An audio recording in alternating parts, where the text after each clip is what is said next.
వరంగల్లో కేటీఆర్ నిర్వహిస్తున్న రైతు సంగ్రామ సదస్సుపై కాంగ్రెస్ ప్రభుత్వం భయపెడుతోందని బీఆర్ఎస్ నేత పల్లా రాజేశ్వరరెడ్డి ఆరోపించారు. తమ సభకు భారీ స్పందన వస్తోందని తెలుసుకుని అదే సమయంలో కాంగ్రెస్ రైతు సమ్మేళనం ఏర్పాటు చేసిందని విమర్శించారు. కాంగ్రెస్ సభకు వచ్చిన వారు పార్టీ కార్యకర్తలేనని, బీఆర్ఎస్ సభకు వచ్చిన వారు నిజమైన రైతులని వ్యాఖ్యానించారు. రైతు సమస్యలపై పోరాడేది బీఆర్ఎస్ మాత్రమేనని తెలిపారు. ప్రభుత్వం రైతుల సమస్యలను పట్టించుకోవడం లేదని మండిపడ్డారు. వరంగల్ గడ్డ ఉద్యమాలకు ప్రతీక అని గుర్తు చేశారు. రైతుల కోసం బీఆర్ఎస్ పోరాటం కొనసాగుతుందని పేర్కొన్నారు. కాంగ్రెస్ రైతులను మోసం చేస్తోందని ఆరోపించారు. రైతు సంక్షేమంపై ప్రభుత్వం విఫలమైందని విమర్శించారు. కేటీఆర్ సభతో రాష్ట్ర రాజకీయాల్లో కొత్త చర్చ మొదలైందని అన్నారు. రైతుల మద్దతు బీఆర్ఎస్కే ఉందని ధీమా వ్యక్తం చేశారు. హైదరాబాద్ చింతల్ అంబేద్కర్ నగర్లో దారుణ హత్య ఘటన వెలుగు చూసింది. శివారెడ్డి అనే వ్యక్తిని అతని సహజీవన భాగస్వామి అరుణ, ఆమె కుమారుడు సాయిరత్నం కలిసి హత్య చేసినట్లు పోలీసులు వెల్లడించారు. మద్యానికి బానిసై వేధింపులకు గురి చేస్తుండటంతో హత్యకు పథకం వేసినట్లు తెలిసింది. ఎలా చంపాలి అని గూగుల్లో వెతికి పద్ధతులు తెలుసుకున్నారని పోలీసులు తెలిపారు. చికెన్ షాప్ నుంచి కత్తి తెచ్చి నిద్రలో ఉండగా గొంతు కోసి హత్య చేసినట్లు వెల్లడించారు. అనంతరం మృతదేహాన్ని కవర్లో చుట్టి ఆటోలో తరలించే ప్రయత్నంలో పోలీసులకు చిక్కారు. నిందితులను అరెస్ట్ చేసి రిమాండ్కు తరలించినట్లు డీసీపీ కోటిరెడ్డి తెలిపారు. ఈ ఘటన స్థానికంగా కలకలం రేపింది. ఇందులో గార్లపల్లి అరుణ, వాళ్ళ అబ్బాయి గార్లపల్లి సాయిరత్నం, వీళ్ళిద్దరు ఈ మర్డర్ కేసులో ఇన్వాల్వ్ అయినారు. దీంట్లో ఏంటంటే మృతుడు ఎవరైతే ఉన్నాడో శివారెడ్డి ఇక్కడే పనిచేసుకుంటూ గత 10 సంవత్సరాల నుంచి కూడా వీళ్ళు ఒకరికొకరు పరిచయం ఉండటము, దాంతో అతను కూడా వీళ్ళింట్లోనే ఉండటం సాధ్యమైనంత వరకు, అతనికి పెళ్లి కాకపోవడం వల్ల వీళ్ళతోటే ఉండి ఒక రిలేషన్ పెట్టుకుని.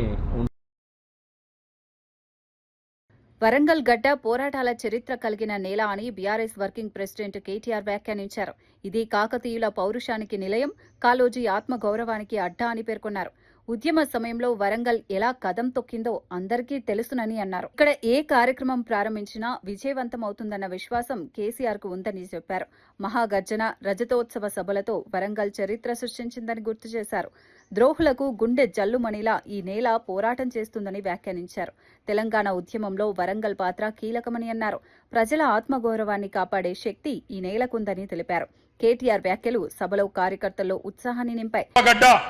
జయశంకర్ సారు పుట్టిన గడ్డ ఈ ఓరుగల్లు. పోరాటాల రాష్ట్రంలో పరిశ్రమలకు అనుకూలమైన ఎకోసిస్టమ్ రూపకల్పన సీఎం చంద్రబాబు విజన్ అని మంత్రి నారా లోకేష్ తెలిపారు. గ్లోబల్ దిగ్గజం క్యారియర్ పరిశ్రమ ఏపీకి రావడం శుభ పరిణామమని పేర్కొన్నారు. 2027 నాటికి దేశానికి అవసరమైన 60% ఉత్పత్తిని పూర్తి చేయాలని లక్ష్యంగా పెట్టుకున్నామని చెప్పారు. పరిశ్రమల ద్వారా పెద్ద ఎత్తున ఉద్యోగాలు సృష్టించాలన్నదే ప్రభుత్వ ఉద్దేశమని తెలిపారు. పెట్టుబడులను ఆకర్షించేందుకు ప్రత్యేక విధానాలు అమలు చేస్తున్నామని పేర్కొన్నారు. 250 companies from 31 countries and over $6 billion of exports coming out of this great land. 70,000 jobs have been created so far, but what excites me most is 50% of those jobs have gone to women. And by 2027, we expect to manufacture 60% of India's air conditioning requirement here in Sri City. And by 2028, thanks to Carrier, we should now achieve 80% of India's air conditioning coming out of Sri City. We are a $200 billion economy, aspiring to be a $2.4 trillion economy by 2047. And if there's something that my Chief Minister has shown to the world, if he dreams it, he will deliver it. యువతకు ఉపాధి అవకాశాలు పెరిగేలా చర్యలు తీసుకుంటున్నామని అన్నారు. ఏపీని పరిశ్రమల హబ్గా తీర్చిదిద్దడమే లక్ష్యమని చెప్పారు. ప్రపంచ స్థాయి కంపెనీలు రాష్ట్రానికి రావడం అభివృద్ధికి దోహదమని పేర్కొన్నారు. పరిశ్రమల విస్తరణతో ఆర్థికాభివృద్ధి వేగవంతమవుతుందని అన్నారు. రాష్ట్రానికి పెట్టుబడులు తీసుకురావడంలో ప్రభుత్వం కట్టుబడి ఉందని తెలిపారు. రాజకీయ పరిరక్షణ లేకుండా ఇంత పెద్ద స్థాయికి ఎదగడం సాధ్యం కాదని అన్నారు. ఎర్రచందనం స్మగ్లింగ్ ద్వారా రాష్ట్ర ప్రతిష్ట దెబ్బతింటోందని విమర్శించారు. ఈ వ్యవహారంపై పూర్తి స్థాయి విచారణ జరగాలని డిమాండ్ చేశారు. బాధ్యులపై కఠిన చర్యలు తీసుకోవాలని అన్నారు.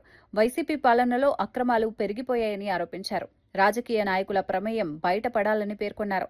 రాష్ట్ర వనరులను దోచుకుంటున్న వారిని కఠినంగా శిక్షించాలని డిమాండ్ చేశారు. ప్రపంచవ్యాప్తంగా కొన్ని మే 10న సికింద్రాబాద్ పెరేడ్ గ్రౌండ్స్ లో జరగనున్న ప్రధాని మోదీ భారీ బహిరంగ సభ కోసం కేంద్ర మంత్రి బండి సంజయ్ కరీంనగర్లో విస్తృతంగా ప్రచారం నిర్వహిస్తున్నారు. సభకు భారీ జన సమీకరణ లక్ష్యంగా పార్టీ కార్యకర్తలను ఉత్సాహపరుస్తున్నారు. స్వయంగా గోడలపై నినాదాలు రాస్తూ ప్రచారంలో పాల్గొన్నారు. మోదీ సభ చారిత్రాత్మకంగా నిలవాలని పిలుపునిచ్చారు. తెలంగాణలో బీజేపీ బలోపేతానికి ఈ సభ కీలకమని పేర్కొన్నారు. కార్యకర్తలు పెద్ద ఎత్తున ప్రచారంలో పాల్గొంటున్నారు. రాష్ట్ర రాజకీయాల్లో ఈ సభ ప్రాధాన్యత సంతరించుకుంది. సంకేతం ఇవ్వడానికి వాళ్ళందరం కష్టపడి పనిచేసి ఈ బహిరంగ సభను విజయవంతం చేసే ప్రయత్నం చేయాలి. నిన్న ఫలితాల తర్వాత తెలంగాణ రాష్ట్రంలో ప్రతి కార్యకర్త రెడీ ఉన్నాడు. బీజేపీ నేత రఘునందన్ రావు అన్నారు. త్వరలో రాష్ట్రంలో బీజేపీ జెండా ఎగురుతుందని ధీమా వ్యక్తం చేశారు. మహబూబాబాద్ లో జరిగిన కీలక కార్యకర్తల సమావేశంలో ఆయన ఈ వ్యాఖ్యలు చేశారు. కాంగ్రెస్ ప్రభుత్వం ప్రజల విశ్వాసాన్ని కోల్పోయిందని విమర్శించారు. రాష్ట్రంలో మార్పు కోసం ప్రజలు ఎదురు చూస్తున్నారని అన్నారు. బీజేపీ కార్యకర్తలు కష్టపడి పనిచేయాలని పిలుపునిచ్చారు. కేంద్ర ప్రభుత్వ అభివృద్ధి కార్యక్రమాలను ప్రజల్లోకి తీసుకెళ్లాలని సూచించారు. తెలంగాణలో బీజేపీ బలోపేతమవుతుందని పేర్కొన్నారు. రాబోయే ఎన్నికల్లో ప్రజలు బీజేపీకి మద్దతిస్తారని ధీమా వ్యక్తం చేశారు. ఒకటే జెండా కనబడాలి మనకి. కాషాయ కండువా వేసుకున్నటువంటి వ్యక్తే కాకతీయుల రాష్ట్రాన్ని కూడా, కాకతీయుల రాజ్యాన్ని కూడా పాలిస్తారు. ఇది సూర్యుడు తూర్పున ఉదయిస్తాడు అనేది, ఇది